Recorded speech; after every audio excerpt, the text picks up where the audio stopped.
Olá, sejam todos muito bem-vindos. Hoje vamos tratar sobre conselhos de Paulo para jovens mulheres. Importante deixar isso claro aqui, não são os meus conselhos.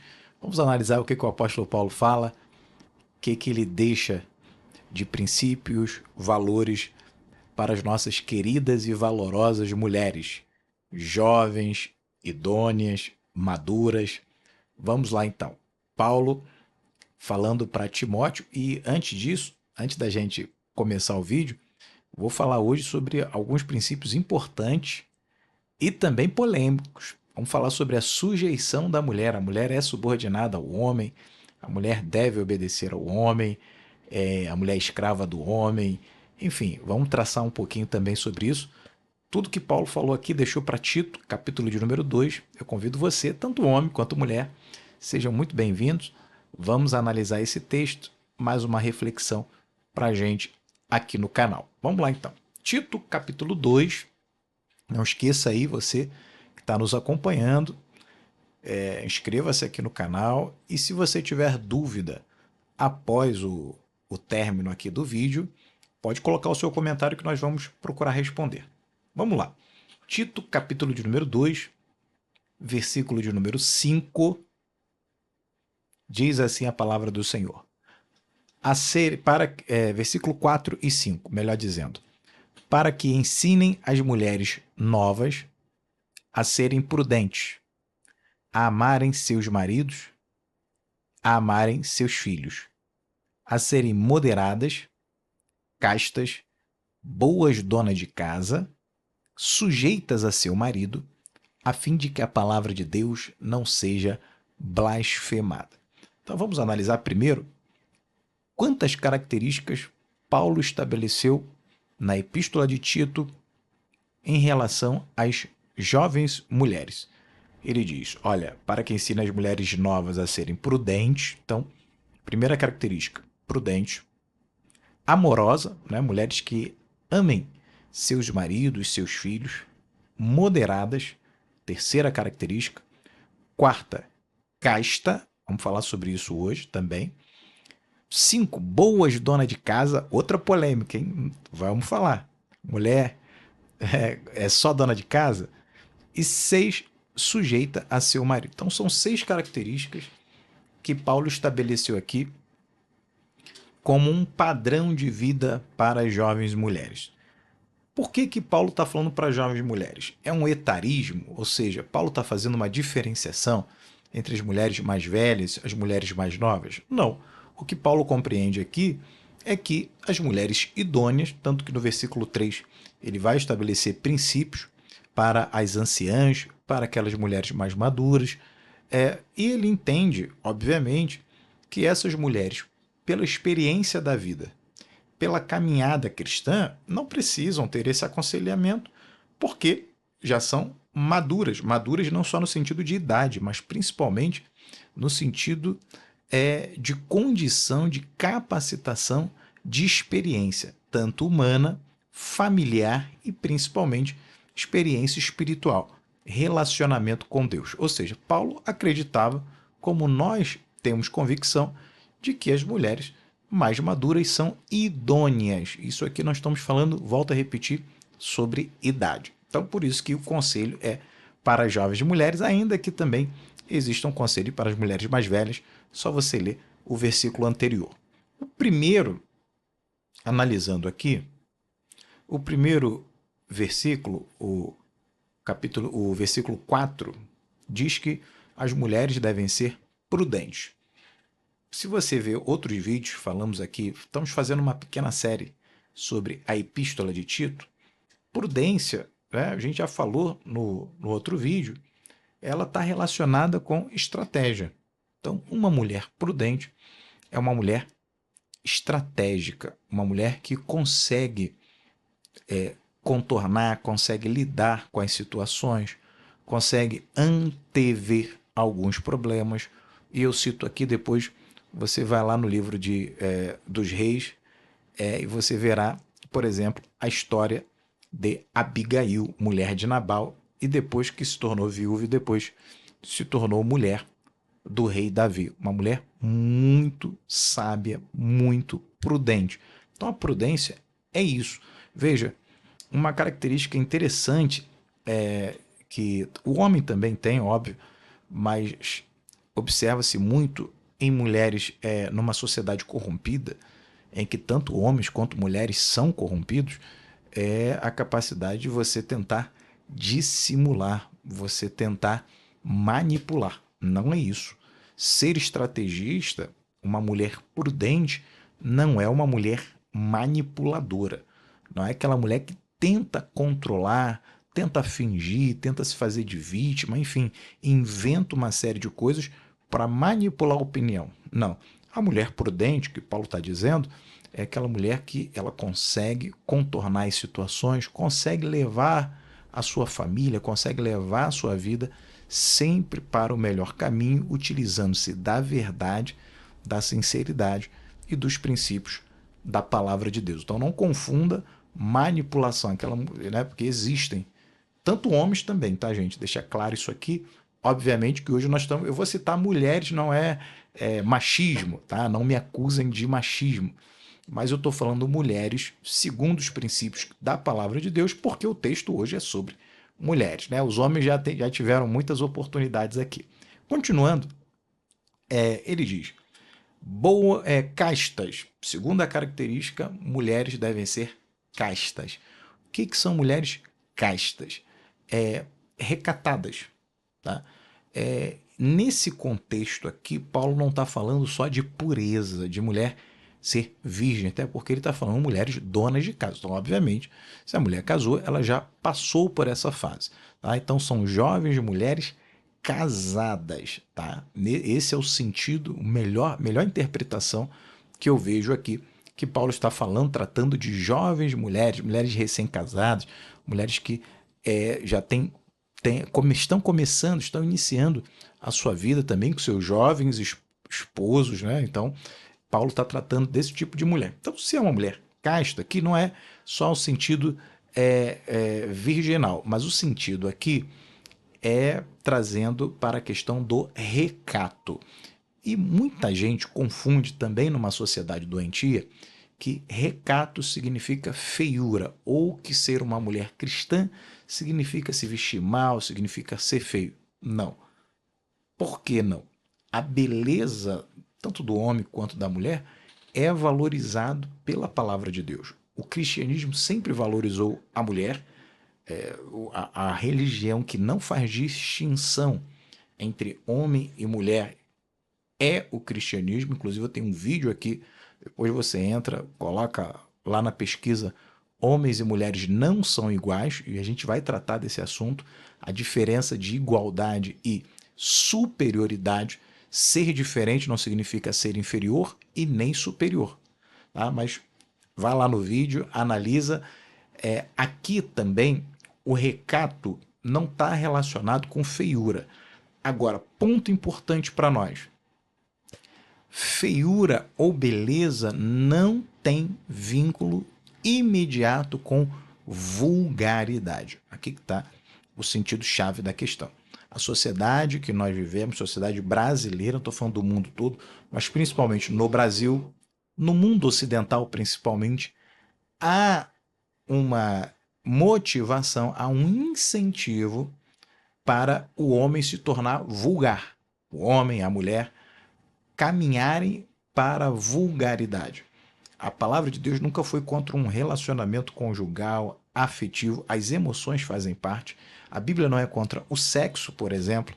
Agora, o que a palavra de Deus é totalmente contrária é a banalização, a vulgaridade do relacionamento entre o homem e a mulher. Tanto é que isso é uma forma de você proteger a mulher.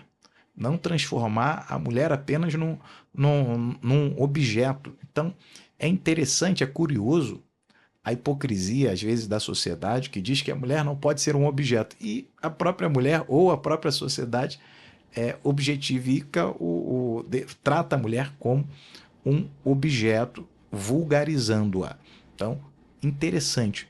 Ser vulgar não quer dizer ser bonito ou feio. Uma mulher pode ser horrível e ser vulgar, né? Então, fica esse ponto aqui, ser casta, ser recatada, não quer dizer que a mulher cristã deve se vestir mal, como eu falei, deve se portar mal, não deve pentear o seu cabelo, não deve tomar banho, não deve usar os seus apetrechos, enfim, não deve ficar bonita. Não confunda beleza com vulgaridade. E também, esse é o ponto, não é apenas sendo vulgar que você é bela. A mulher jovem, a mulher madura, a mulher idosa podem ser e devem ser mulheres muito bonitas e continuarem com o recato, continuarem com a beleza.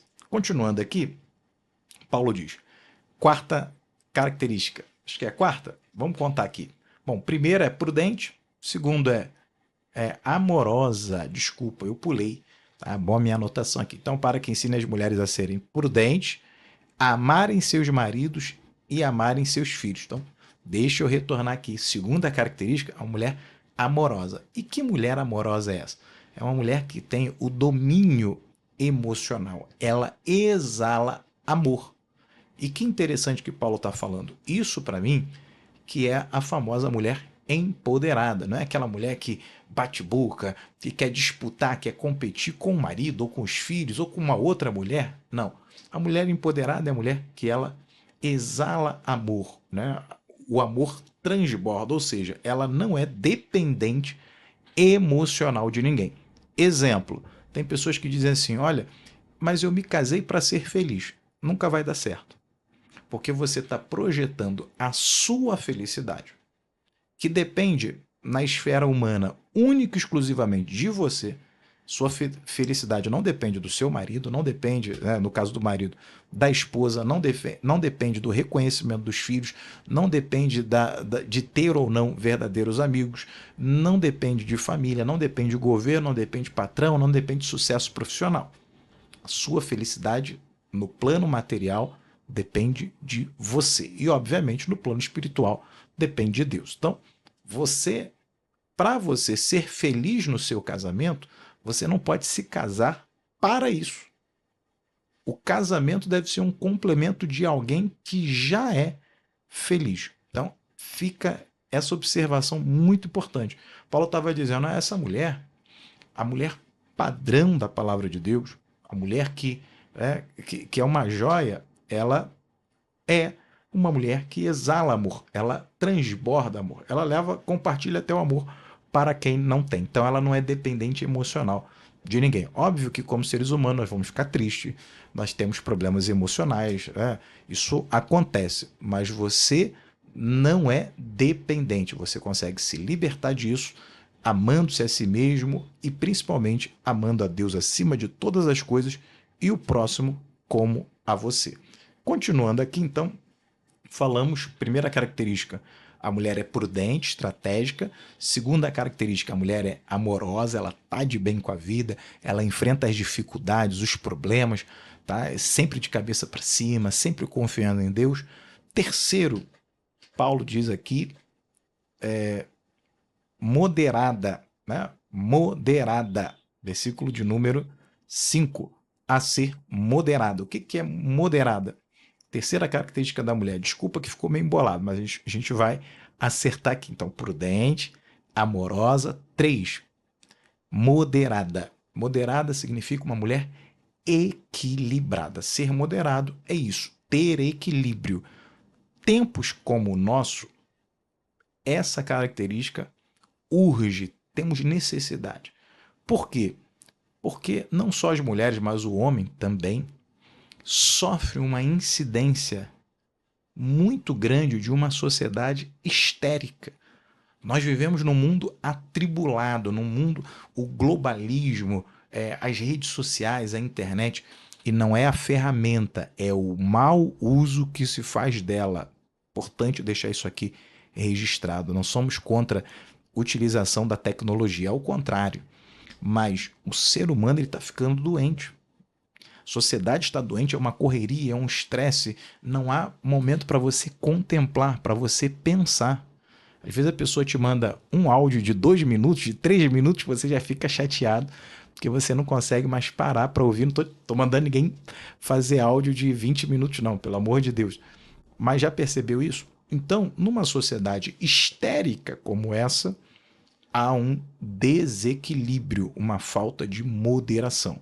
E as mulheres que exalam amor, exalam sentimento, sofrem bastante essa incidência. Então, nunca perca o seu equilíbrio. Uma mulher de valor, uma mulher bíblica, uma mulher que segue os princípios da palavra de Deus, ela tem equilíbrio. Olha, eu perdi meu equilíbrio. Procure, você vai encontrar. Procure na palavra de Deus, procure conhecimento, ore ao Senhor, fale com Ele, tá? Não é normal, não é comum uma mulher estar em desequilíbrio. Não estou aqui xingando ninguém, olha, você é histérica, você é desequilibrado.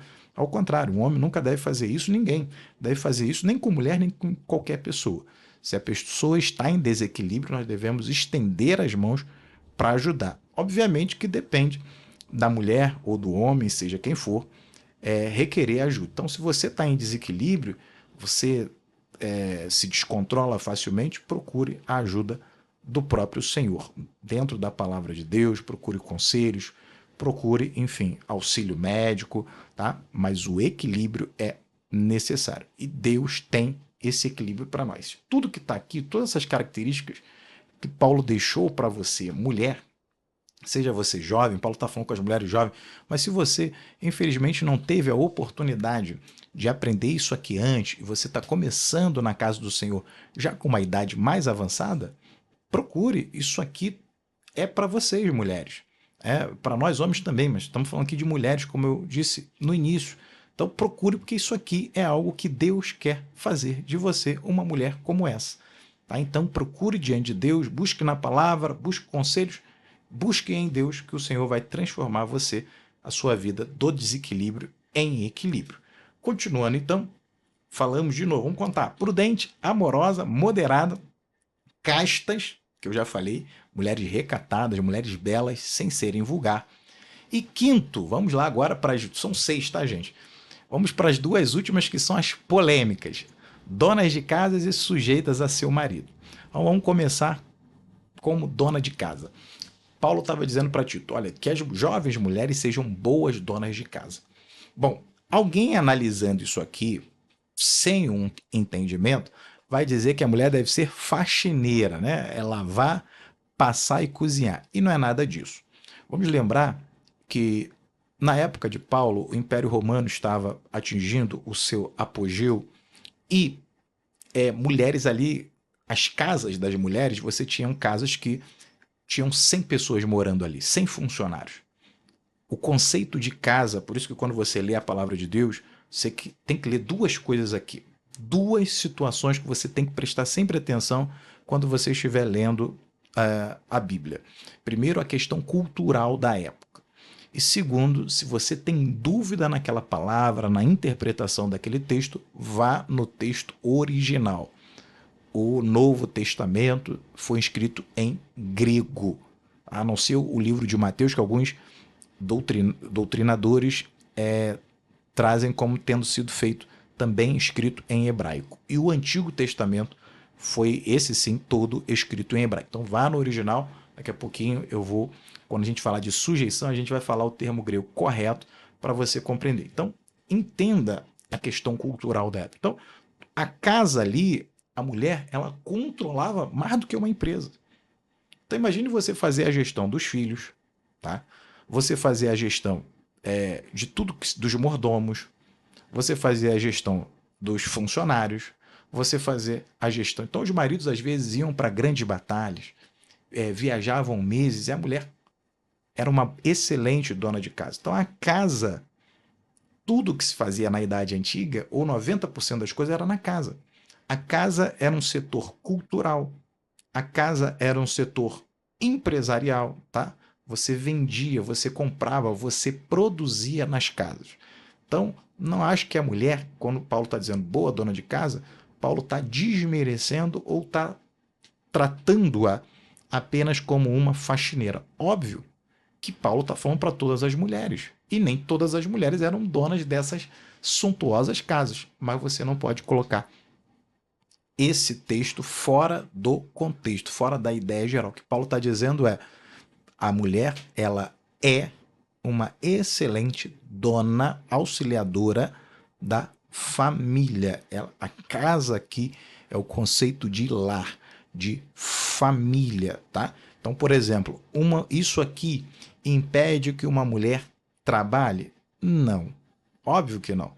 Agora, qual é a prioridade da mulher e também do homem? É a sua família, é o seu lar. Então, se alguma pessoa tiver que abrir mão da sua profissão, da sua carreira, para cuidar da sua família, deve fazê-lo. Se o homem, por exemplo, vamos falar de mulher, não queria falar muito dos homens, mas, por exemplo, se um homem tem que ir à guerra defender o seu país, para defender a sua família, se o homem tem que pegar em armas, estou falando só em caso de defesa, tá, gente? Importante deixar isso claro aqui. Ele deve fazê-lo. Se o homem tem que doar um órgão seu para salvar o seu filho, ele não deve fazê-lo? Assim também a mulher. Então, esse é o sentido. Agora, não é, olha, não pode, a mulher não pode, a mulher tem que fazer a faxina. Não.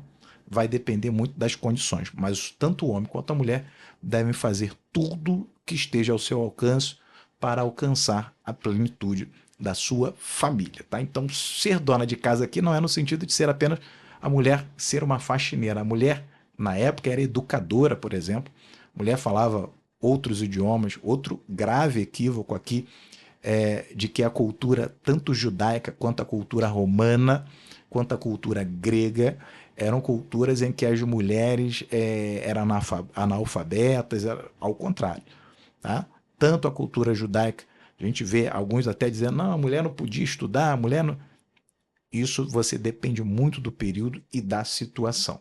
Tá bom? Então, claro que os homens tinham uma ascendência, uma sociedade em que a ascendência dos homens era muito grande, mas como eu disse, a palavra de Deus nunca relegou a mulher a uma condição de inferior. A mulher é diferente do homem. São seres que se complementam, mas nenhum é superior ao outro. E aí eu já entro nesse último versículo para a gente encerrar. Sujeição. Olha o que Paulo diz. Sujeitas a seu marido. Então, quando você lê isso aqui, sujeição, então a mulher é escrava, então o marido manda. Num casamento sadio, a palavra do marido tem valor, a palavra da mulher tem valor. Um casamento desequilibrado, há uma competição, uma guerra, há uma agressão, tanto do homem quanto da mulher, tanto da mulher quanto do homem. Então, se há agressão verbal, física, se há desrespeito, se há traição, se há desconsideração, esse casamento não pode ser considerado um casamento de acordo com a palavra de Deus. Esse casamento está fora do padrão divino. Então você não pode trabalhar uma exceção. A regra do casamento bíblico é que tanto o homem quanto a mulher vão se complementar, cada um na sua função. Então não interprete de uma maneira diferente para você não ter essa ideia equivocada. Agora, vamos fazer essa sujeição, vamos interpretar. Eu até separei aqui o verbete. O verbete grego, a palavra grega é hipotasso. Sujeição à mulher deve ser sujeito ao marido. O termo grego original é hipotasso. Eu peguei um verbete aqui do alfabeto grego para a gente traduzir o que significa essa palavra. Ela tinha dois significados, dois sentidos, um militar e um não militar. Eu vou ler aqui para vocês. Olha, o termo militar, hipotasso, significa organizar divisões de tropa numa forma militar sob o comando de um líder. Então, essa palavra sujeição, hipotasso em grego, significa organização de divisões de tropa sob o comando de um líder. Ok.